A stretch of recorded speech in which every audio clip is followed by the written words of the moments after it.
Sumali po ang kapayapaan ni Abeya Hawa. Magandang araw po sa bawat isa. EPWC, Expose Those Who Contradict.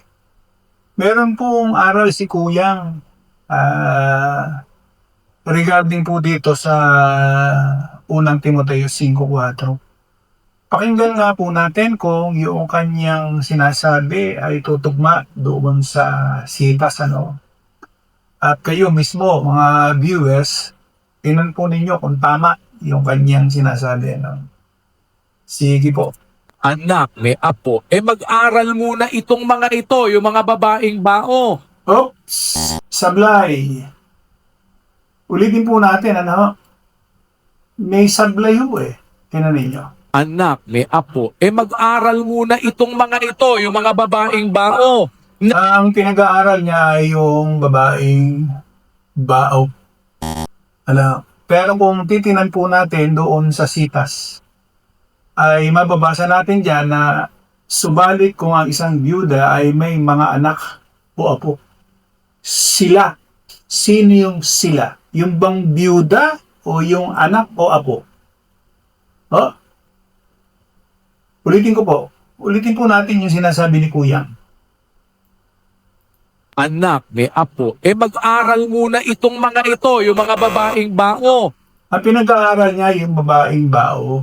Oh.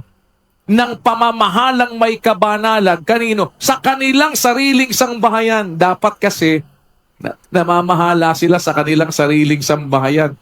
Bakit? Bao na sila eh. Di ba? Anak, may Sablay, anak. Mag-aral muna itong mga ito, yung mga babaeng bao, Ayun. ng pamamahalang may kabanalan. Kanino? Sa kanilang sariling sangbahayan. Ay. Dapat kasi, namamahala sila sa kanilang sariling sambahayan. Sino? Bakit? Bao na sila eh.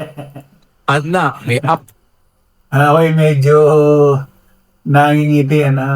Ibig sabihin lang, mali. Mali ho yung aral ni Kuyang.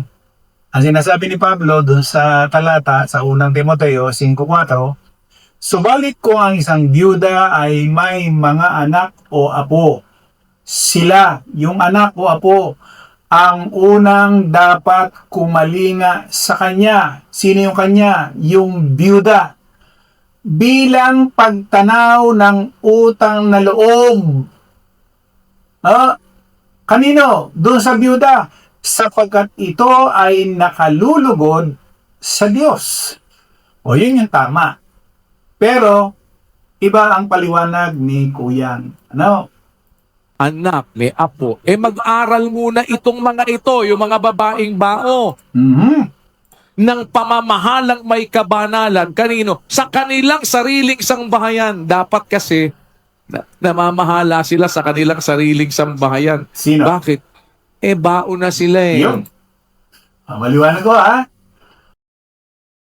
Dito sa unang Timoteo 5:4 ang Biblia, ngunit kung ang sino mang babaeng bao ay may mga anak o mga apo, magsipag-aral ang mga ito. Sino? Yung mga anak o mga apo. Muna ng pamamahalang may kabanalan sa kanilang sariling sangbayan at magsiganti sa kanilang mga magulang. Hindi ang tinutukoy ay yung babaeng bao na sinasabi ni Kuyang. Yan po ang maliwanag, ano?